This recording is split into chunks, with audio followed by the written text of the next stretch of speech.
സംസ്ഥാനത്ത് മഴയിൽ കനത്ത നാശനഷ്ടം. വീടുകളും റോഡുകളും തകർന്നു. തീര മലയോര പ്രദേശത്തുള്ളവർ ജാഗ്രത പാലിക്കണമെന്ന് നിർദ്ദേശം.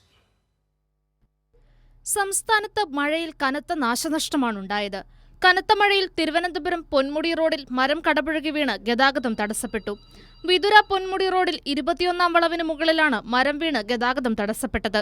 പൊന്മുടിയിൽ വിനോദസഞ്ചാരികൾക്ക് പ്രവേശനം നിരോധിച്ചു. മുതലപ്പുഴയിൽ ശക്തമായ തിരമാലയിൽപ്പെട്ട് വള്ളം മറിഞ്ഞു.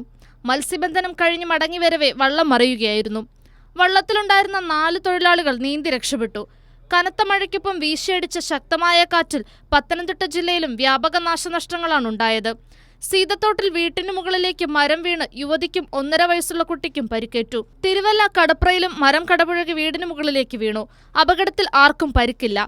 ആലപ്പുഴയിൽ ശക്തമായ കാറ്റിൽ ലൈഫ് പദ്ധതി പ്രകാരം നിർമ്മാണത്തിലിരിക്കുന്ന വീടിന് മുകളിൽ മരം കടപുഴകി വീണ് വീട് തകർന്നു. കോട്ടയത്ത് കനത്ത മഴയിൽ ഒരു വീട് ഭാഗികമായി തകർന്നു. പള്ളം, പുതുപ്പള്ളി, MG യൂണിവേഴ്സിറ്റി, കിടങ്ങൂർ ഭാഗങ്ങളിലും മരം കടപുഴകി വീണിട്ടുണ്ട്. മഴ തുടരുന്ന സാഹചര്യത്തിൽ തീരദേശ മലയോര പ്രദേശങ്ങളിൽ താമസിക്കുന്നവർക്ക് ജാഗ്രതാ നിർദ്ദേശവും നൽകിയിട്ടുണ്ട്. News desk, Kairali news.